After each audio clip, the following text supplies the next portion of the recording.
Sorry বলে উত্তরের অপেক্ষা না করেই চলে আসলাম। আজও অভিমান কাটেনি। দীর্ঘ 16 বছরের উত্থান পতনের পরে 16 বছর পিছিয়ে গেল মন্ট। সেদিন কালীপূজা ছিল।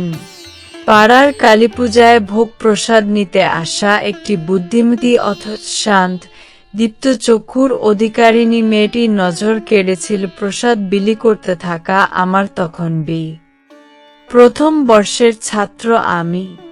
মেয়েটি খালি হাতেই এসেছিল প্রতিমা দর্শন করতে।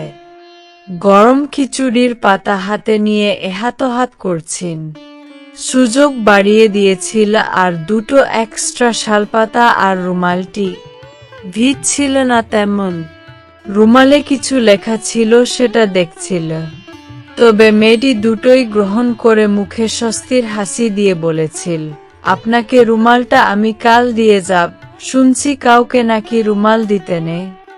19 বছরের যৌবনে পা দেওয়া আমার মন উথাল পাতাল কেটেছিল সেই রাত। কি বলবে সে পরদিন?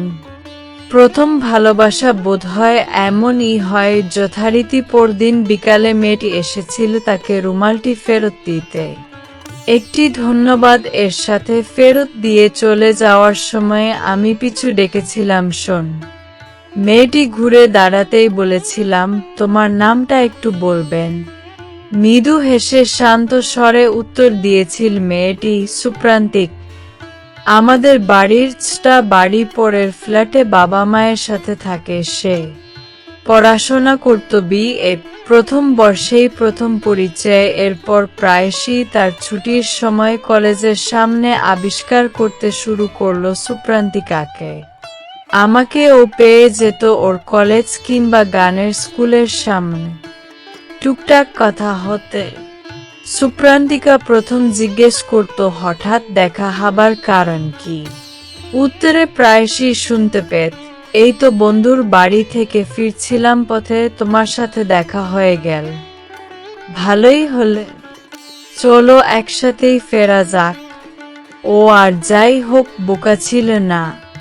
শেষ সপ্তাহে বুঝেও প্রশ্রয়, হ্যাঁ একটু প্রশ্রয় দিত বিকি। ধীরে ধীরে তার নামটা বদলে গেল সু বলে।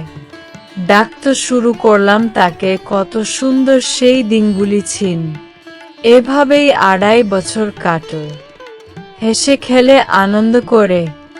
শেষে একটা নিয়ে এসে হাজির হলো সেই দুঃসংবাদ। বাড়ি থেকে ওর বিয়ে ঠিক করতে চাইল। কোনো পছন্দ থাকলে সে নির্দ্বিধায় জানাতে বলেছিল ওর বাবা মা। ও